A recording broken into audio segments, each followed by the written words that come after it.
Welcome to another video. आज की इस वीडियो के अंदर मैं आप लोगों को ये बताऊंगा कि अगर आप लोग घर बैठ के अपने पासपोर्ट को रिन्यू करवाना चाहते हैं तो वो आप किस तरह से कर सकते हैं। सबसे पहले हम पासपोर्ट को रिन्यू करवाने से पहले पासपोर्ट की रिन्यूअल फ़ीस के ऊपर बात करेंगे और साथ ही साथ हम ये भी देखेंगे कि कौन सा पासपोर्ट आपको बनवाना चाहिए, जिसमें आपके पास मल्टीपल कैटेगरीज होती हैं, नॉर्मल, अर्जेंट और with 36 pages, with 72 pages and with 100 pages. और इसके साथ ही साथ आपके पास ऑप्शन होता है कि आप 5 इयर्स की वैलिडिटी या 10 इयर्स की वैलिडिटी वाला बनवा सकते हैं। तो सबसे पहले हम लोग देख लेते हैं कि 5 इयर्स की वैलिडिटी के साथ अगर आप 36 पेजेस का बनवाते हैं पासपोर्ट, और ये भी मैं बात कर रहा हूँ जो लोग पाकिस्तान से बैठ के पासपोर्ट को रिन्यू करवाना चाहते हैं, उनके लिए हम सबसे पहले ये देखेंगे। उन लोगों को इनलैंड पासपोर्ट वो अप्लाई कर सकते हैं, और जो लोग ओवरसीज़ से हैं वो ओवरसीज़ पासपोर्ट एप्लीकेंट्स होंगे। तो इसी तरह हम देखते हैं कि अगर नॉर्मल 36 पेजेस का पासपोर्ट है तो वो 4500 की उसकी फ़ीस है। सर्विस चार्जेस 1000 रुपीज़ ऐड करके उसकी प्राइस बन जाएगी 5500। इसी तरह अगर आप अर्जेंट करवाते हैं तो वो 7500 प्लस 1000 टैक्स और 8500। तो आप इस वेबसाइट का लिंक मैं नीचे डिस्क्रिप्शन में दे दूंगा, वहाँ पे जाके अपनी मर्ज़ी से पैसों का डिसाइड कर सकते हैं कि आपको कौन सा बनवाना है। अगर तो पासपोर्ट आप दोबारा रिन्यू करवा रहे हैं तो मैं रिकमेंड आप लोगों को यही करूँगा कि आप लोग ये 36 पेजेस के साथ नॉर्मल विद 10 इयर्स वैलिडिटी वाला बनवाएं, ताकि 10 साल तक आपके पासपोर्ट के ऊपर कोई इशू ना हो। और अगर आप 2024 में अप्लाई कर रहे हैं तो 2034 तक आपके पास आपका पासपोर्ट वैलिड रहेगा। इसके बाद हम बात कर लेते हैं ओवरसीज़ पासपोर्ट एप्लीकेंट्स के बारे में, जो कि पाकिस्तान से बाहर बैठ के ही अपने पासपोर्ट को अप्लाई करेंगे, और उनके लिए फ़ीसेस तो सेम है बट सर्विस चार्जेस 1000 एक्स्ट्रा हैं। यानी कि अगर नॉर्मल 36 पेजेस का बनवाएंगे तो वो 4500 का होगा, और उसके जो सर्विस चार्जेस हैं वो हैं 2500, तो टोटल हो जाएगा 7000। और इसी का जो अर्जेंट में या नॉर्मल में 100 पेजेस के साथ है वो 9000 का, 2500 उसके चार्जेस, और वो हो जाएगा 11500 का। विद 10 ईयर्स वैलिडिटी का 36 का पेजेस का वो हो जाएगा 6700, और उसके टोटल चार्जेस हो जाएंगे 9200। ये चार्जेस आप ऑनलाइन भी पे कर सकते हो, किसी भी नेशनल बैंक में जाके भी आप इसको डिपॉजिट कर सकते हैं। ऑनलाइन करने से ये है कि आपका टाइम भी बचेगा और आप इजीली अपने मोबाइल फ़ोन एप्लीकेशन के थ्रू ये पे कर सकते हैं। उसके बाद ये बात आती है कि डिलीवरी कहाँ पे होगी, जो कि इनलैंड यानी कि जो पाकिस्तान में किसी भी शहर से बैठ के अपने पासपोर्ट को अप्लाई करना चाह रहे हैं, उनके लिए उनके डिज़ायर्ड पासपोर्ट ऑफिसेज में ये फैसिलिटी प्रोवाइड होगी कि वहाँ जाके वो अपने पासपोर्ट को कलेक्ट कर लें। लेकिन जो लोग अब्रॉड से कर रहे हैं या ओवरसीज़ पाकिस्तानीज़ हैं, वो या तो अपने मिशन से या वो जहाँ पे भी डिलीवरी लोकेशन बताएंगे तो delivery charges according to delivery location या कंट्री ऑफ डिलीवरी के ऊपर डिपेंड करेगा। लाइक अगर आप यूरोप में किसी शहर में मंगवा रहे हैं तो उसके चार्जेस कुछ और हो सकते हैं, अमेरिका में और हो सकते हैं, नॉर्थ अमेरिका में और हो सकते हैं। तो अगर आप फीसेस एक दफ़ा डिसाइड कर लेते हैं और आपका ऑलरेडी पासपोर्ट बना हुआ है और अब आपने पासपोर्ट को रिन्यू करवाना है, तो ये सेकंड जो इनकी ऑफिशियल वेबसाइट है, यहाँ पे आपने जाना है, और ये जाके इस वेबसाइट का लिंक भी मैं नीचे आपको डिस्क्रिप्शन में दे दूंगा। यहाँ पे जाके आप अपना कैप्चा एंटर करेंगे, आपने अपना अकाउंट क्रिएट करना है। अगर आप लोगों का ऑलरेडी अकाउंट क्रिएट हुआ होगा तो ठीक है, आप यहाँ पे अपना ईमेल और पासवर्ड एंटर करेंगे, यहाँ कोड एंटर करेंगे और यहाँ से लॉगिन पे क्लिक कर देंगे। अगर आप अपना पासवर्ड भूल गए हैं तो आप यहाँ से फॉरगेट पासवर्ड पे क्लिक करेंगे और अपना पासवर्ड चेंज कर लेंगे। लेकिन अगर आप लोग पहली दफ़ा इस वेबसाइट के ऊपर आ रहे हैं तो आपको अपना सबसे पहले अकाउंट क्रिएट करना होगा। अकाउंट क्रिएट करने के लिए एक और पेज ओपन हो जाएगा, जिसके अंदर आप लोगों के पास गिवन नेम है, सर नेम है, कंट्री है, ईमेल है, पासवर्ड है और रीटाइप योर पासवर्ड है। सबसे पहले आप गिवन नेम में अपना नाम दे देंगे, सर नेम में आप अपना गिवन नेम होता है जो आपका फर्स्ट नेम होता है, सर नेम जो कि आपका फैमिली नेम होता है। उसके बाद कंट्री में आप अपना जो भी कंट्री के आप हैं, पाकिस्तान है तो पाकिस्तान यहाँ पे लिख देंगे। ईमेल आप जो ईमेल आपके एक्सेसिबल है वो आप यहाँ पे एंटर कर देंगे। उसके बाद आप यहाँ पे पासवर्ड एंटर कर देंगे, रीटाइप पासवर्ड करेंगे और यहाँ से आप कोड जो ये लिखा हुआ है इस कोड को एंटर कर देंगे। नेक्स्ट पे क्लिक करेंगे तो वो आपको एक सेकंड पेज पे ले जाएगा जहाँ पे आपको मोबाइल और ईमेल वेरिफिकेशन होगी। अगर आपने अपना पासवर्ड ठीक एंटर किया हुआ होगा और उसके बाद आपको आपकी ईमेल और आपके फ़ोन के ऊपर दो कोड आएंगे, वो कोड आप यहाँ पे एंटर करेंगे तो आप यहाँ से लॉगिन कर सकते हैं।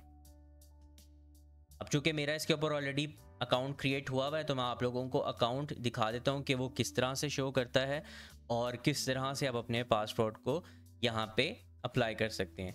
ये कोड यहाँ पे आ रहा है, मैंने यहाँ पे कोड एंटर कर दिया। उसके बाद मैंने यहाँ पे लॉगिन पे क्लिक कर दिया। साथ ही उन्होंने आपसे टर्म्स एंड कंडीशन पूछी। Basically in terms and condition के अंदर ये है कि अगर आप अपनी कोई फ्रॉडलेंट कोई आप अपनी गलत इन्फॉर्मेशन यहाँ पे ऐड करेंगे तो आपकी जो एप्लीकेशन है वो रिजेक्ट हो सकती है।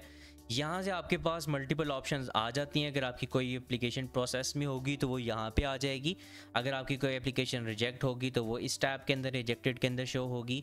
जब आपको आपकी एप्लीकेशन कंप्लीट हो जाएगी तो वो इस टैब के अंदर आ जाएगी। और अगर आपकी कोई एप्लीकेशन कैंसिल हो जाती है आपकी गलत इन्फॉर्मेशन ऐड करने के बाद तो वो यहाँ पे शो होगी।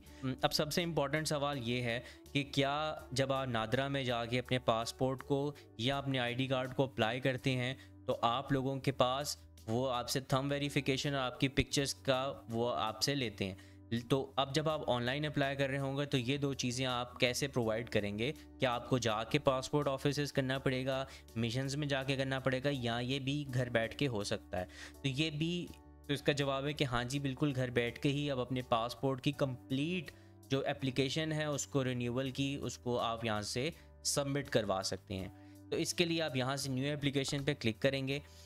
यहीं से आप अपनी ईमेल जो आप अपनी पिक्चर है वो आप यहाँ पे अपलोड कर देंगे। पिक्चर की कंप्लीट गाइडलाइंस आपको दी जाएंगी, उस तरह की आप अपनी एक सेल्फ़ी खींच के वाइट बैकग्राउंड के साथ आप यहाँ पे अपलोड कर देंगे हाई रेजोल्यूशन में। इसी तरह ही आपको एक फॉर्म दिया जाएगा जिसके अंदर आप लोगों को अपने सारे जो फिंगरप्रिंट्स हैं वो देने पड़ेंगे। वो आप स्कैन करके ही आप यहाँ पे अपलोड करने। पिक्चर यहाँ पे नहीं होगी और 600 DPI के ऊपर होगी। तो वो मैं आप लोगों को वीडियो में आगे जाके बताऊंगा कि आपको उस जो प्रॉब्लम आती है बेसिकली स्कैन के अंदर, वहीं पे आपकी ईमेल बहुत ज़्यादा रिजेक्ट हो रही होती है, एप्लीकेशन रिजेक्ट हो रही होती है और आपको समझ नहीं आता क्योंकि ऑलरेडी आप पैसे भेज चुके हुए होते हैं। और फिर अगर आपकी रिजेक्शन हो जाए और आप उस रिजेक्शन को परसू ना करें तो वो पैसे आपके ज़ाया हो सकते हैं, वो आपकी एप्लीकेशन रिजेक्ट हो सकती है, डिस्कार्ड हो सकती है। तो इसके लिए सबसे पहले आप ये बताएंगे कि यहाँ पे दो ऑप्शंस हैं। एक है are you applying from Pakistan. अगर आप पाकिस्तान से कर रहे हैं तो आप यहाँ पे येस पे क्लिक कर देंगे। अगर आप पाकिस्तान से बाहर से अप्लाई करें तो आप यहाँ पे नो कर देंगे। येस करेंगे तो आपके पास ये फर्दर ऑप्शन एक दे देगा, renewal of passport for Pakistanis residing इन पाकिस्तान। और अगर आप नो पे क्लिक कर देंगे तो वो आपसे मल्टीपल ऑप्शंस पूछेगा कि renewal of passport for Pakistanis residing abroad, apply for new passport minors only, यानी कि बच्चों के पासपोर्ट को अगर आपने अप्लाई करना है। Modification of passport, material status, spouse name, sir name, spouse CNIC, यानी कि शादी हो गई है, आपकी वाइफ ने आपके नाम पे CNIC बनवा लिया है और उसका CNIC बनने के बाद वो अगर नाम चेंज कर रही हैं या किसी और वजह से नाम चेंज हो रहा है या आपका स्टेटस चेंज हो रहा है, सिंगल से आप मैरिड या मैरिड से सिंगल या डिवोर्सी, कोई भी स्टेटस अगर आपका चेंज हो रहा है तो वो आप करवा सकते हैं। रीप्रिंट ऑफ पासपोर्ट, 3 ऑप्शंस हो सकती हैं, या तो लॉस्ट हो सकता है या एग्जॉस्टेड है या डैमेज्ड है। लॉस्ट यानी कि गुम हो गया आपका पासपोर्ट तो आप यहाँ से रीप्रिंट पे क्लिक करेंगे। अगर आपका पासपोर्ट डैमेज हो गया किसी भी वजह से तो यहाँ क्लिक करेंगे। और एग्जॉस्टेड यानी कि ख़त्म हो गया तो आप यहाँ पे क्लिक करेंगे। और उसके बाद ऑलरेडी जो एप्लीकेंट आपने एप्लीकेशन अप्लाई की हुई है उसको आप एक्सपेडाइट करेंगे। एग्जिस्टिंग पासपोर्ट एप्लीकेशन को ऑलरेडी आपने एक एप्लीकेशन दी हुई है, वो उसको आप लोग चाहते हैं कि वो तेज़ करने के लिए आप यहाँ पे क्लिक करेंगे। तो अब सबसे पहले हम देख लेते हैं कि जो इनलैंड पाकिस्तानीज़ हैं वो कैसे अपने पासपोर्ट को रिन्यू करेंगे। और इसके बाद आप लोग जो ओवरसीज़ हैं वो साथ ही साथ कोशिश करूँगा मैं कि इसकी कल एक सेकेंड पार्ट वीडियो का बना के ओवरसीज़ के लिए भी बना दूँ ताकि वो लोग उस तरह से अपने पासपोर्ट को अप्लाई कर सकें। यहाँ से हम क्लिक कर देंगे रिन्यूअल ऑफ पासपोर्ट रिजाइडिंग इन पाकिस्तान। उसके बाद वो आपसे पूछेगा कि क्या आपका पासपोर्ट ऑलरेडी एक्सपायर हो चुका है या उसकी वैलिडिटी 1 साल से कम रह गई है, क्योंकि जो पहला पासपोर्ट आप लोगों को इशू होता है वो 5 ईयर्स का होता है। उसके बाद आप उसको 10 ईयर्स पे लेके जा सकते हैं। पहला पासपोर्ट भी 10 ईयर्स के लिए आप करवा सकते हैं, लेकिन नॉर्मली लोग पहला पासपोर्ट 5 साल का ही करवाते हैं, दूसरा पासपोर्ट भी 5 साल का करवाते हैं। बट मैं आप लोगों को यही रिकमेंड करूँगा कि आप एक दफ़ा बनवा लें 10 साल का ही। उसके बाद अब यहाँ से येस और नो पे क्लिक कर देंगे। अगर आपका ऑलरेडी पासपोर्ट नहीं होगा, आप नो पे क्लिक करेंगे तो आप नहीं कर सकते। इसका मतलब ये है कि आपका पासपोर्ट लॉस्ट हो गया है, आपको किसी भी पाकिस्तानी मिशन में जाके रिप्रिंट की लॉस्ट कैटेगरी पे क्लिक करना होगा। यहाँ से आप येस पे क्लिक कर देंगे। उसके बाद यहाँ से आपसे पूछेगा कि क्या आपने कोई नाम चेंज करना है, सरनेम चेंज करना है। अगर आप कर देंगे येस तो वो फिर आपको यहाँ पे अप्लाई नहीं कर सकते। ये प्रोसेस सिर्फ उन लोगों के लिए है जो कि अपने पासपोर्ट को रिन्यू करवाना चाहते हैं। अगर पासपोर्ट में कोई डिटेल्स चेंज करवानी है तो वो आप यहाँ से नहीं कर सकते। उसके लिए आपको आपके पासपोर्ट जो भी नियर बाय पासपोर्ट ऑफिस है वहाँ पे जाके आपको ये एप्लीकेशन फॉरवर्ड करनी होगी। तो अगर हमने सिर्फ रिन्यू करवाना है तो हम इस पर भी नो कर देंगे। और are you applying for minors new passport, यानी कि बच्चे का नया पासपोर्ट अगर आप अप्लाई कर रहे हैं उस पर अगर आप येस कर देंगे तो वो भी आपको कहेगा कि आप यहाँ से नहीं कर सकते, ये आप सिर्फ जाके पासपोर्ट ऑफिस से ही कर सकती हैं।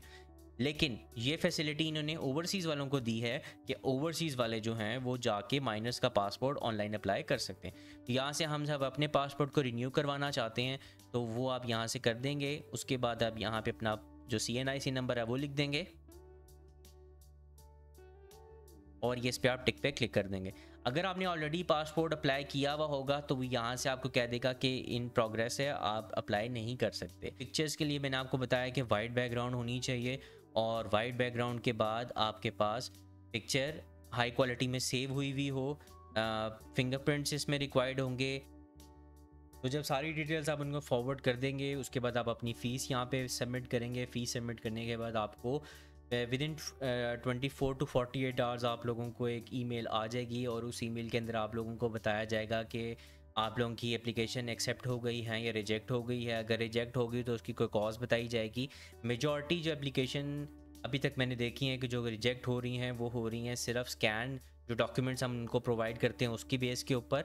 अगर आप अपनी वो डॉक्यूमेंट स्कैन प्रॉपर तरीके से करती हैं, अगर आप पाकिस्तान में हैं तो किसी भी फ़ोटोस्टेट कॉपियर के पास जाएं, उसे कहें कि आपको वो स्कैन करके आपको ईमेल कर दे या आपको व्हाट्सएप डॉक्यूमेंट कर दे, वो आप यहाँ पे अपलोड करें तो फिर आपको ये इशू नहीं आएगा। तो उम्मीद है कि आप लोगों को ये वीडियो पसंद आई होगी।